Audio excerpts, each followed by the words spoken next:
Hi, I'm Rain, and welcome back to another episode of Destiny Lorepedia.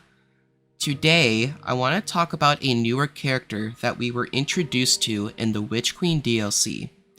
Lightfall, the newest Destiny DLC that is slated to release on February 28, brings us even closer to the darkness, where the DLC says itself that our end begins. As a small homage to the excitement of this release, this episode we will be covering Rhulk. So, without any delay, let's get right into it. If you like this kind of content, consider leaving a like and subscribing to the channel. It's absolutely free and it helps out a ton. Rhulk, the Upended. Rhulk was introduced to the Destiny universe in the Witch Queen DLC. There isn't too much that is shared about him, but there is enough information to somewhat assume about his ways and his kind. He is a very tall figure with 6 very small orange-colored eyes. And I'm sorry for the disturbing picture being shown. It's the only way for me to actually show off his 6 eyes since they're, small. But man, I wish I could be that tall. However, before we get into the present day in the Destiny universe and Rhulk's involvement, let's get into his backstory and explore where he came from and how he got his title, the Upended. Rhulk's race is called Lubre, spelt L-U-B as in boy, R-A-E. There isn't too much information regarding the specifics of Lubre, although there are multiple mentions of clans. This could possibly be a similar lore and story strategy to the Fallen, where they have houses. For example, House Salvation from the Beyond Light DLC. This could be another term for clans, in which this is what the Lubre are referring to. There are also mentions throughout the lore that they live under the Umbral Sun and the Sephiric Sun. During Rhulk's time under these two suns, his lore shares his perspectives of what he calls the regime. This regime, according to Rhulk, kills many Lubre without logical reasoning, as if the regime kills just to kill. The regime takes the belongings from those they kill, with Rhulk even mentioning in his lore that he watches his father getting carried off, not killed. Even with or without his father, Rhulk would migrate with his clan, in which they are attacked by what he calls stalkers before they reach a safe house. Throughout Rhulk's lore, he seems to be talking to someone or something. In the lore book Shattered Suns, there are points in which he answers questions being asked by a voice. This voice is being marked in the lore by specific dashes as shown on the screen. Something that catches my eye regarding this aspect is how we don't quite know what or where this voice is, neither do we know who this is in general. I mention this now because I will be coming back to this voice that Rhulk is talking to. I say this because this voice is actually a big turning point for Rhulk in his story. Towards the end of Rhulk's past, we get insight to some of the torture that this voice puts Rhulk through. This brings the idea that this voice must be some kind of entity that values the darkness and is against the Traveler.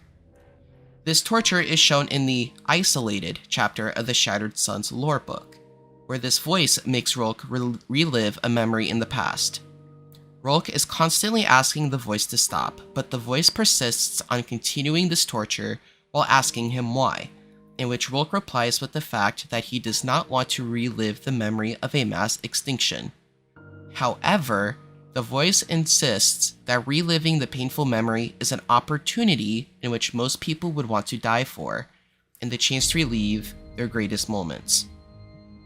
After a small monologue from this voice, Rhulk ends up asking the voice of his existence, of who the voice is in regards to its identity. This voice replies, and I quote, "We are your salvation, we are your judgment, and soon we will be your witness." Remember earlier how I mentioned about the lines surrounding small sentences, and how that was the voice talking to Rhulk? Well, as it turns out, this voice is actually the witness. Wait, whoa, hold on a minute. Who is he? Let's take a small break from Rhulk and let me quickly explain who this witness is. This is a bit of a jumping thing, so try to hold on, and I'll do my very best to go slow and explain in great detail. Again, this is still about Rhulk, but since the witness is vital to Rhulk's development and existence, we need to go into a small background of what we know about the witness thus far in order to fully understand this voice that is talking to Rhulk. So hold on tight, and let's jump a bit. In short, the witness is the voice of the darkness, the one who controls the darkness in the Black Fleet, pictured on the screen. Now, I want to cover my reasoning of why this is the witness speaking to Rhulk and not some other person or thing. When the voice, or the witness, told Rhulk, "We are your salvation," this sparks a big flashback to the Shadowkeep DLC, in which the darkness is finally introduced to us. After the Beyond mission in the Shadowkeep campaign, we are given a cutscene where the Guardian is in a vision within the Black Garden. Behind the Guardian, the Black Fleet and a mirrored image of the Guardian. Here's the cutscene where we encounter this mirrored vision, and listen closely to what this mirrored Guardian has to say.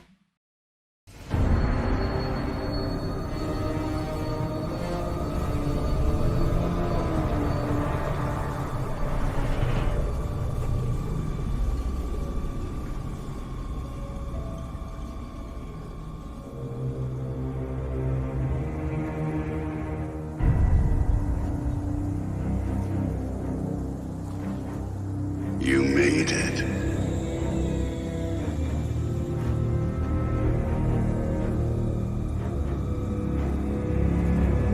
We have heard your cries for help, and soon we will answer.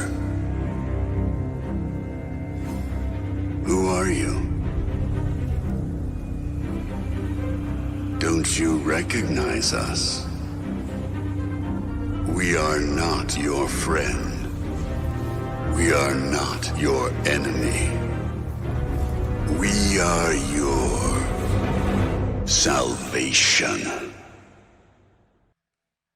As you can see, this mirrored image of the Guardian is speaking to us, the Guardian, about the fact that they are not our friend, nor our enemy, but our salvation. However, if you look closely in the cutscene, the mirrored Guardian's hands are in a specific position. Now, I'm going to show you another cutscene from the reveal of the witness after defeating Savathun in the Witch Queen DLC. Note that this cutscene is still considered a bit of a spoiler, so be wary. I ask that you pay attention to the way the witness enters and the hand placement and movements. Here is the cutscene.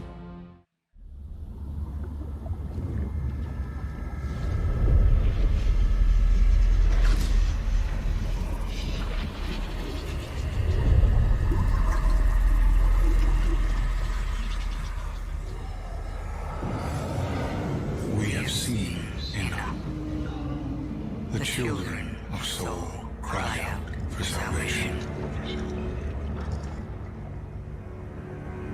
You promise them life, but deliver only death, as you have for so many before.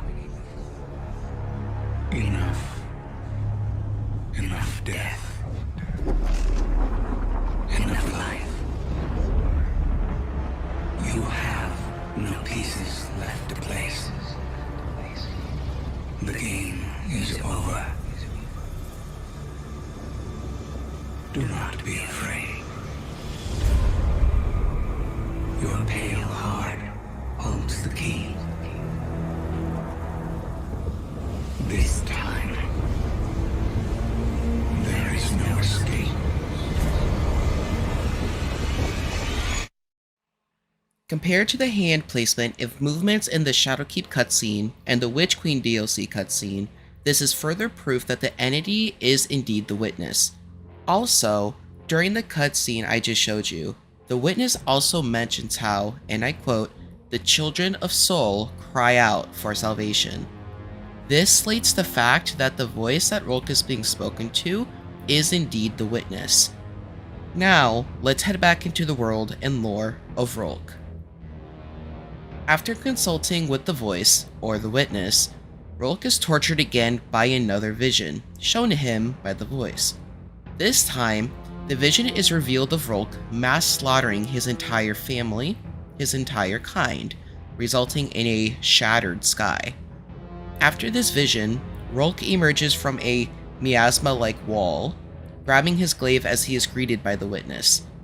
The witness then is asking Rhulk what he feels, in which Rhulk simply replied, "Relief." Fast forwarding to the present day in the Destiny universe, we see that in the Witch Queen DLC's gameplay trailer, towards the end, we see 6 Guardians standing by a grounded pyramid, which is a ship, also known as a part of the Black Fleet. This pyramid is actually the Pyramid of Rhulk, the Upended. The only real explanation we get as of why it sits there in Savathun's throne world is from Rhulk himself, in which he ends up explaining what it means to be the Upended, and briefly talks about his kind, while mentioning how Savathun has trapped him inside her throne world, betraying him. The Upended. A title suitable for that which turns worlds upside down. When I was still uninitiated, I would stand guard at my post. I would look to the sky and see the two suns of my Lubre. One eternally shaded in the dark, the other always a brilliant blue. And in them, I had seen the folly of our kind. A fear of something we believed bigger than us, and a reliance on that which kept us. That blue sun that we harnessed our power from. A simple reversal of that power cracked the blue in half, shut it off, and Lubre died. I did not know it at the time, but it was necessary. And now that Savathun has trapped me within these walls, it will be necessary again. My witness. Whether I survive Savathun's betrayal or not, the Upended will ensure we salvage our perfect goal. The final abyss awaits us all. Give me. Defeating Rhulk now means there's no other trace or existence of Lubre. Therefore, the Lubre are now officially extinct. We are all well aware of Rasputin and his existence. We were even introduced to Rasputin in Destiny 1. We end up having to enter his bunker to prevent the Fallen from besieging his bunker located in the Cosmodrome, and would later return in the Taken King DLC and the strike called Fallen Saber. However, there still wasn't much of a story revolving around Rasputin until the Rise of Iron DLC, where we're introduced to Siva, a nanite prototype that was made by Bray Industries, and ravaged not only the Iron Lords, but the Guardians as well. However, this Siva nanite took home inside of a big research lab-like facility that belonged to Rasputin, and therefore we gained some kind of insight into him. The real story and background, though, in which we will get into momentarily, truly started in Destiny 2 during the Warmind DLC, in which we are ordered to travel to Mars to intercept an emergency signal. From there, we are introduced to Annabray, who says that she controls Rasputin, the Golden Age Warmind AI that survived the collapse. They end up using the Valkyrie, a weapon made by Rasputin, to kill Zol, a worm god, who seeked to destroy Rasputin and everything related to it. Alright, enough talk about worm gods and weapons. Let's get into the full, broken down story of Rasputin. Rasputin was built and programmed during the Golden Age, the time in which the Traveler blessed the Sol System with its power and vitality. Technology expanded beyond human expectations. Lifespans of humans and other mammals multiplied, as well as the population. Rasputin is quite literally a machine, but has the power to communicate verbally. However, Rasputin only spoke Russian in the game until the Season of the Seraph, in which he now was speaking English. It wasn't until the darkness arrived that the collapse began, in which Rasputin eventually went dormant. At some point after the collapse, however, Rasputin rebooted and was fully operational. How this came to be, there is a fact that the Guardians were somehow able to reboot Rasputin without knowing. But I also speculate that this would be the time in which Anna Bray was awoken as a Guardian and was somehow able to find out about her past, eventually leading her onto a journey to reunite with Rasputin and work with him to protect humanity. Fast forwarding a bit, we end up clearing his bunker on the Cosmodrome twice, once at the very beginning of the game, and another time in which the Fallen Saber strike takes place. Introduced in the Taken King DLC. Again, this information on top of everything we know about Siva was all we really knew at the time, in which Rasputin had just been rebooted. After saving Anna and agreeing to help her defeat Zol, a worm god that sought to destroy Rasputin and Mars himself, Anna Bray takes the Guardian and Zavala, the Titan Vanguard and overall Vanguard commander, to meet Rasputin face to face. Here's our first full encounter with Rasputin.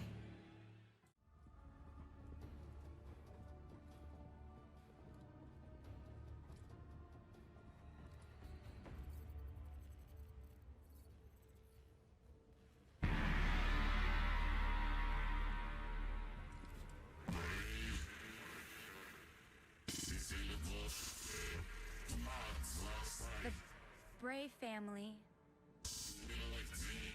shaped me to be an all-seeing savior,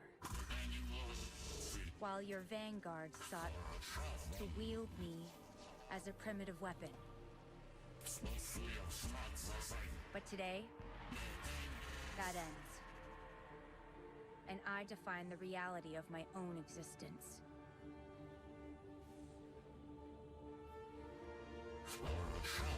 My sight will stretch to the edge of this system and beyond. Never again will a threat go unseen. From this day forward, I will defend humanity on my own terms. I am Rasputin, guardian of all I survey. I have no equal. What have we done? Don't worry.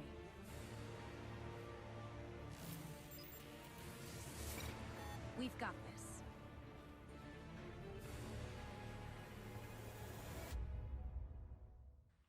To quickly explain the cutscene and what you just saw, Rasputin is making his declaration of his motives, telling us how he is the guardian of all he surveys.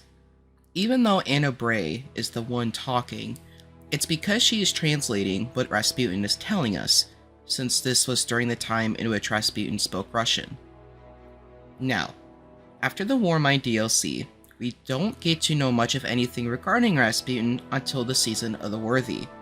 This specific season would revolve around powering Rasputin's Warsats to shoot down the Almighty, the Cabal's super weapon that was aimed to crash down on the Traveler in the Last City. Of course, the Guardians successfully arm Rasputin with powerful Warsats, and Rasputin is able to successfully shoot down the Almighty. We even got a live event, like Fortnite, for the specific season and mission. Thanks, Rasputin. Things turn grim for Rasputin when the Black Fleet arrives in the Season of Arrivals. This would mean that a pyramid, or, a part of the Black Fleet, hovered around Mercury, Titan, Io, and most importantly, Mars. When we reached the end of the season, we got to watch a cutscene of Anna Bray inside the Warmind's chamber, shooting Warsats with the power of Rasputin at the Black Fleet that was approaching Mars at a rapidly alarming speed. As seen in the cutscene, the hologram shows that the Warsats did work, but this was all a lie. The shapes that clearly showed the Black Fleet reappeared, and appeared right on Mars, where Rasputin is fully shut down shortly after. This would make things go for the worse when it comes to Rasputin. Thankfully, there was still hope for Rasputin, as Anna was able to take what was left of Rasputin, which was parts of code and protocols, and stuff that data into a empty engram. and from there, Anna would work on reviving Rasputin through an exo frame. Going into the present day, quite literally, the Guardian is tasked with helping Anna reboot Rasputin, as both Anna and the Vanguard think that he can help prevent another collapse. However, we're hit with a snag of dealing with dormant Rasputin beam towers, missing numerous amounts of code and data, resulting in infiltrating multiple submine bunkers, and what I personally hate, the nasty attitude and crazy mind of Clovis Bray. Yes, you heard me right, crazy mind Clovis Bray, the one who invented Rasputin. Eventually, with the help of Clovis Bray, Anna Bray, and the eventual periodic help of Elizabeth Bray, the Guardian and the Bray family are successful in being able to reboot Rasputin. However, Rasputin delivers a grim warning about Clovis Bray, and reveals that Clovis plans on rerouting his own submind and injecting it into Rasputin himself, so that Clovis can become a machine god. Here's the cutscene. Bray has deceived you. He did not build me to protect humanity. What he truly wanted was the means to exert control. In his mind, he alone was worthy of being your savior. I was to strike down the Traveler and take its place. To become a machine god of Clovis's own design. But that did not come to pass. Anna could not know how many lives she spared by deviating from Clovis's agenda. By teaching me independent thought, and all that her grandfather had deemed irrelevant. Art, literature, history, philosophy, music. Where Clovis saw a weapon, Anna saw a mind ready to be opened. I came to see the true value of humanity. As fragile as it was wondrous.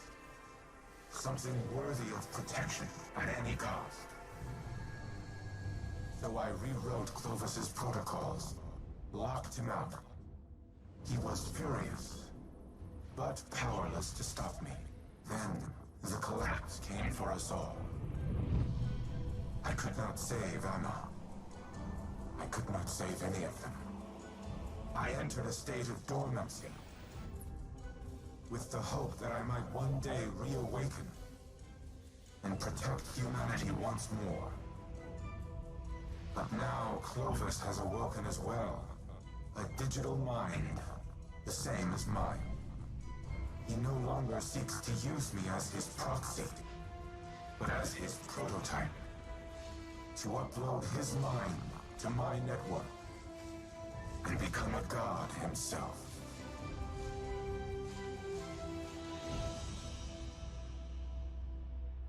Of course, this makes Anna quite angry, so after this troubling revelation, Anna immediately disconnects Clovis from the dormant exo made for Rasputin and connects Rasputin himself to the dormant exo frame. From there, we were to continue collecting submind data to fully complete his rebooting process and ultimately give him back full access to his Warsats. I'll get into what the Warsats are and why they're so important here shortly, as well as why they eventually become a problem.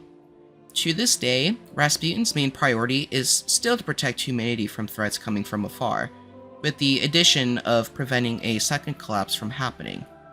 Now, let's get into a bit more about these Warsats I keep mentioning. A big part of Rasputin and his arsenal are what we call Warsats.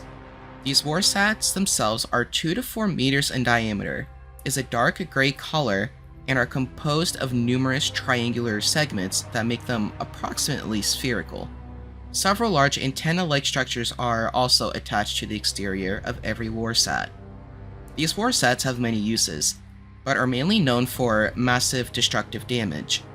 Currently, in the Season of the Seraph, which is still live in game until February 28, we originally planned to use these Warsats to prevent the Hive and Xivu Arath, the Hive God of War, from controlling these Warsats for themselves to cause mass destruction. However, this plan becomes a big problem because of the immense power of these Warsats. Revealed by Marisov, the Queen of the Awoken, her Techians, or wizards harnessing the power of the Harbingers, revealed alarming information about a Hive ritual being performed for Xivu Arath, where she would absorb this massive amount of damage as a way to empower herself, making her an impossible threat to deal with in the future. In simpler terms, we now cannot use these powerful Warsats unless we want to become extinct in the process. A big thing about these Warsats is that it isn't just a weapon, but they're also Rasputin's eyes, except it's only thousands or millions. These Warsats are able to take information about its environment and communicate this to Rasputin's mainframe, in which this would be how Rasputin gets his information. Of course, he doesn't have 2 Warsats, but more like thousands, if not millions, if not trillions. What's nice about it though is that Rasputin can actually produce these Warsats himself, according to the lore scattered around throughout the Destiny universe. How do these Warsats even launch though? Well, the simple answer is that there were these huge cannons that surrounded Rasputin on Mars, in which these cannons would shoot these Warsats into space and other planets throughout the solar system. He even would launch some of these Warsats to land on Mars. However, how he could do it to this day becomes really complicated, as we lost Mars when the darkness opened the door into the solar system. Even though we recently got Mars back, it's very badly warped in terms of reality, as you can see in the gameplay below. These ripples that you see are timeline dysfunctions in which the present and the Golden Age are merged into one. Therefore, Rasputin no longer exists on Mars. So, how is it that he can launch these Warsats in the now, since Mars is practically ruined? Well, we have the Seraph Station. Introduced to us in the Season of the Seraph, we had to do weekly missions and take enough submine data to obtain encrypted code files, which was considered the key to entering a Braid Tech launch facility located in Twilight Gap.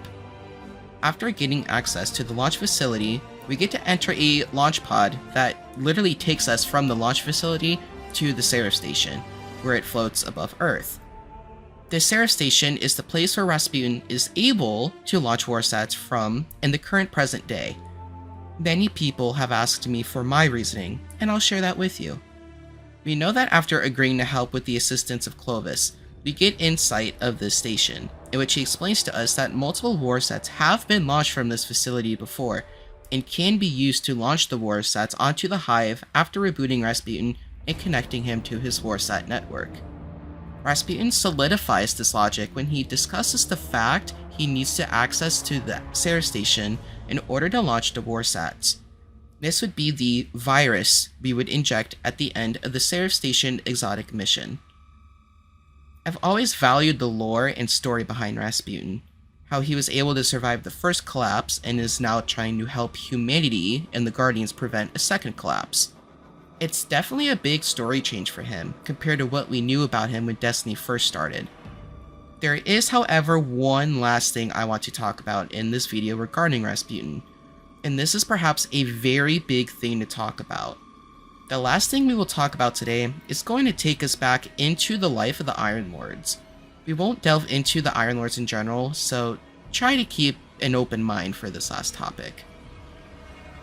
Revealed to us in Season of the Seraph, and a big reveal too, Rasputin tells us and Osiris, pictured above, that he was actually Lord Felwinter, an Iron Lord. Of course, this came as a big shock to Osiris, and it was a big shock to me as well, because I never delved too much into the Iron Lords, since the Rise of Iron DLC was my least favorite DLC. However, I know the name only because he is mentioned briefly throughout the game by multiple characters, such as Osiris, Lord Saladin, and even at one point Zavala. So when I got to hear this bombshell in the game, I immediately went into research mode and had to see the character development between Rasputin and Osiris in order to fully understand Lord Felwinter. From what we know currently, Lord Felwinter was Osiris' mentor, as Osiris was Ikora Rey's mentor. What Osiris knows and where he gets his wisdom from is from Lord Felwinter himself. Things become really dark and twisty, however, when it's revealed that Lord Felwinter was actually killed by Rasputin.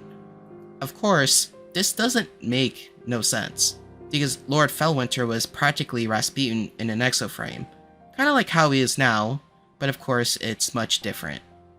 Osiris doesn't react too kindly to this information, and is demanding answers. I don't blame him though, because I also want answers. However, we don't get too much of anything regarding the reasoning, since Rasputin, I guess, doesn't quite remember much about Lord Felwinter.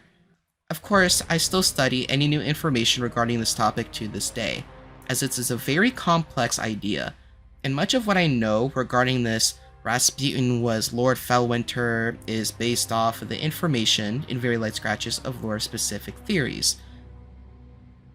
I hope that with us still awaiting a final conclusion to Season of the Seraph, that perhaps we will get some kind of closure to this Rasputin was Lord Felwinter and Lord Winter died to Rasputin thing. It still really just boggles my mind to this day.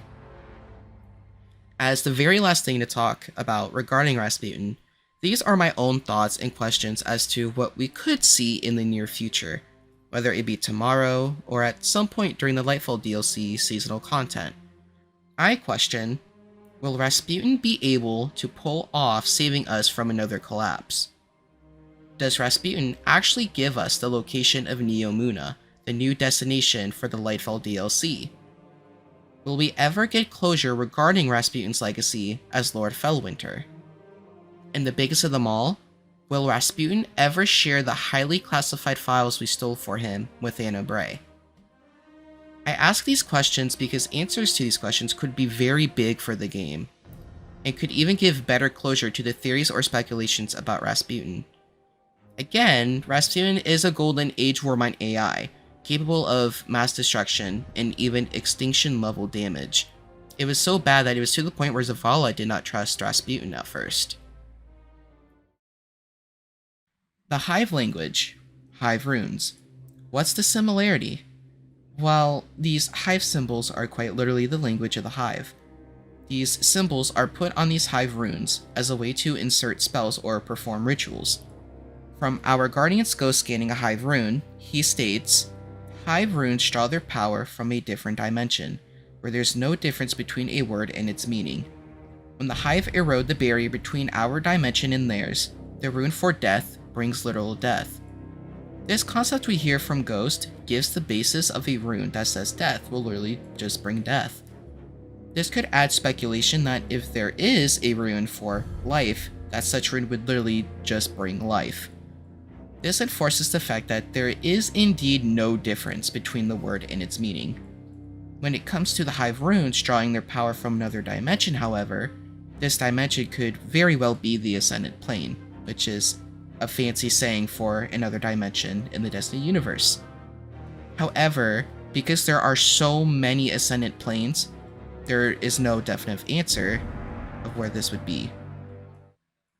The Hive writing system is comprised of runes, which can be compared to early ancient Egyptian hieroglyphs. This is considered to be a logographic system, which in short means that each rune represents a specific idea.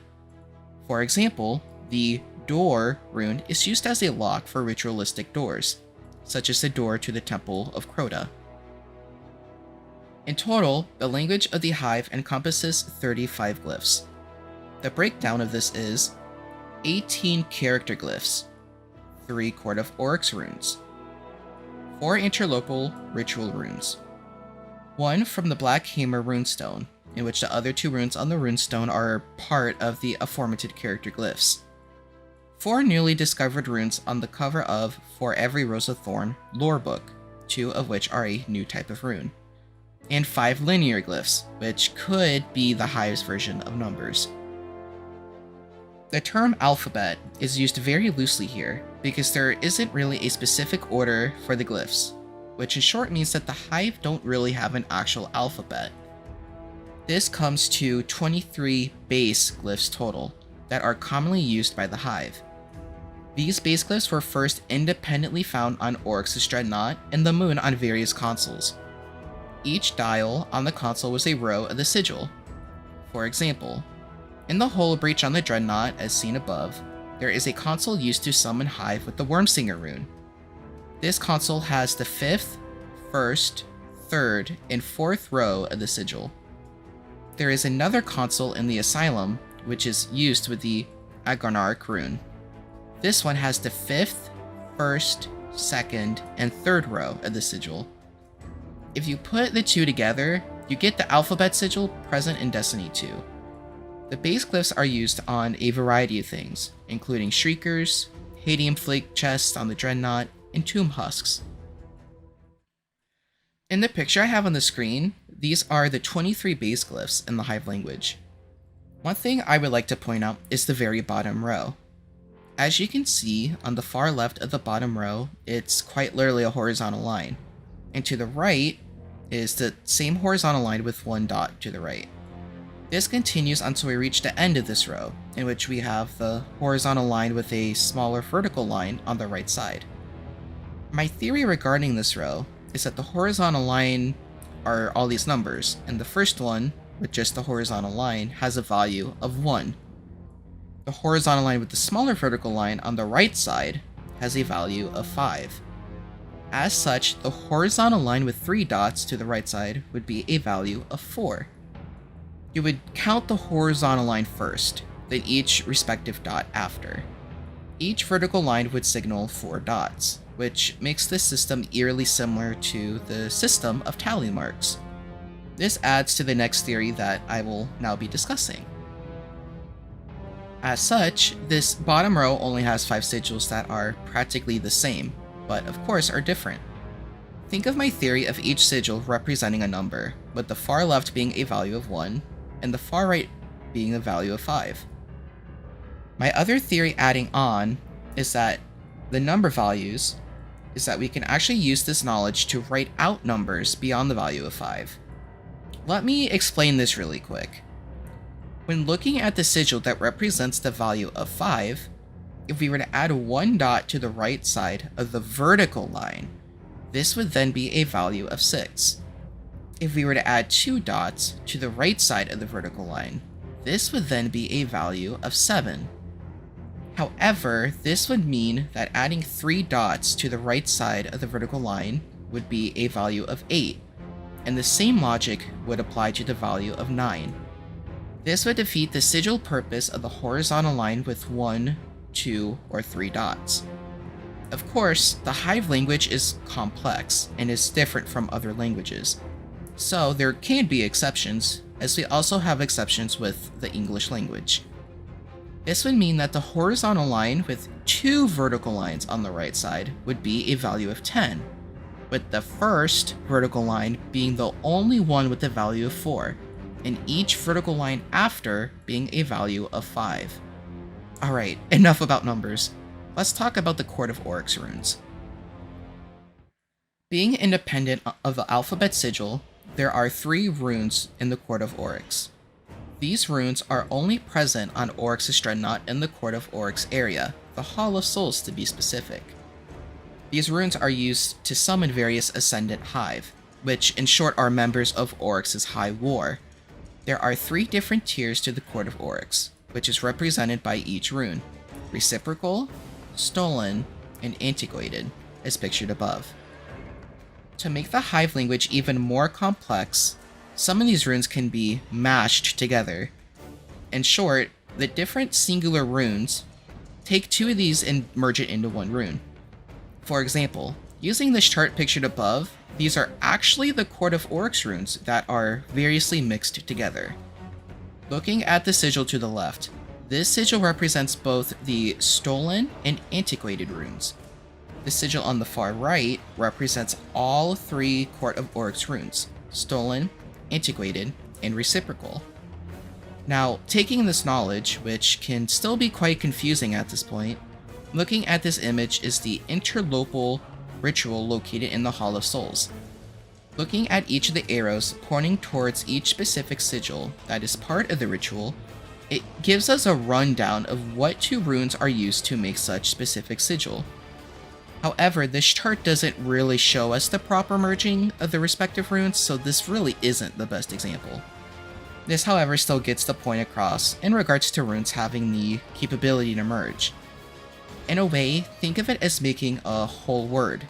Like for the word the, we spell it T-H-E. This merging of runes has the same concept, but it's just more complex. For the cover of the lore book, called For Every Rose a Thorn, there are new Hive runes. While there are the same style as the runes in the Court of Oryx, this introduces us to a new concept of the Hive language, half runes. So these new runes, that we call half runes, are pictured above. According to scattered lore and information, the Shadows of Yore possibly discovered these new runes as they translated the Hive tomb that was on Dredgen Yor's ship. What's interesting is that even though the Hive language is the same throughout Destiny 1 and 2, the general use of the language is used a bit differently. For example, Oryx was more practical and orderly when it came to the placement and order of these runes, while his cunning sister Savathun would be more chaotic and unruly of this language. The majority of the Hive runes uncovered were originally discovered on Luna, also known as the Moon, and Oryx's Dreadnought. The structure and use of the runes are very rigid, suggesting uniformity in purpose. This could be a reflection of Oryx, as he prided himself on having order in his family. This is also evident in the King's Fall raid, during the War Priest and Gogorth encounters, as the Hive tablets that are used are structured in a grid-like fashion. As such, in the Court of Oryx, the Court of Oryx runes and their use in the interlopal ritual show the additive nature of the court and are a reflection of Oryx's decree upon creating the court. From the High War Grimoire card, Oryx's decree is as quote, "I shall establish a court, and whoever comes into this court may challenge me. My court will be the Hive War. It will be a killing ground in a school of the sword logic we have learned from our gods." All of this evidence supports the idea of Oryx being more orderly and practical with the Hive language. Going into Savathun territory now, the use of Hive runes on Titan is much different than seen on the Dreadnought. As we know, Savathun is the god of cunning, which in short is lies and betrayal. Using this knowledge with support from the Savathun Song Strike, which no longer exists, her way of using the Hive language could be her way of being her cunning self, by bending the rules and use of the Hive language. This adds into the speculation that this was her attempt at breaking the tribute system, or the way her worm familiar would be fed, and instead use a new system called Imbaru, where every failure to understand her makes her more powerful, resulting in her worm familiar being fed. Diving into the Warmind DLC for a second, we know Nokris, who was a herald of Zol, one of the worm gods. Also known as the heretic son of Oryx, the runes on his robes are not a part of the alphabet, but instead look very archaic and look similar to the runes seen on the Cathedral of Dusk Crucible map in Destiny 1. This goes into a theory that perhaps this was a way of indirectly showing us of how Oryx communicated with the Deep itself, as the Cathedral of Dusk was deep inside the Dreadnought, and Nokris had also communed with the Deep to make his pact with Zol. The symbol on the top of the tablet stands for Jewel, and this same symbol is seen on numerous banners and flags throughout the Dreadnought. This adds speculation that this symbol is significant to Oryx in the Hive. Alright, enough looking at these different runes and sigils. Now we need to discuss about the actual speech in regards to the Hive language. Unfortunately, there isn't really any clear information regarding the speech of the Hive and their language. However, we have a quote from the Journal of Toland, which quotes, "What may seem like a void between their shrieks, holds, and what I believe to be yet another clue to their origins. In one tone the Hive plead to their gods, but in the next they whisper to another. Perhaps it is here which holds the answer to their ultimate demise, or a bridge to their desires. In my studies, I still struggle to match the tones to their rune system. Now, because of the extreme complexity and the small amount of translating information regarding the Hive language, there are only very few words actually translated in terms of speech. Here's what we have translated so far, or at least to my own personal knowledge. Malak means my poison, per Malak, the Pride of Oryx. Lokar means not there, per Lokar himself. Vorlog means less than me, per Vorlog himself. Oryx means long thought, per the 10 Immortals Grimoire card. And Ayat means an expression that is a question and its own answer, per a quote from Seth Dickinson. The only real way that we could get more translations is if Ascendant Hive come forward and are willing to speak, in order to help us understand their language. Perhaps a Hive translator similar to the idea of Varix, who translate the language for the Fallen. Yes, there is an actual language for the Fallen as well. And without that further ado, that concludes today's episode of Destiny Lorepedia. If you enjoyed today's video, consider leaving a like on the video and subscribing to the channel, as it's absolutely free and helps out a ton. Leave a comment down below your own thoughts or theories regarding the Hive language, as well as any questions you may have regarding what was discussed in today's video. See you in the next one!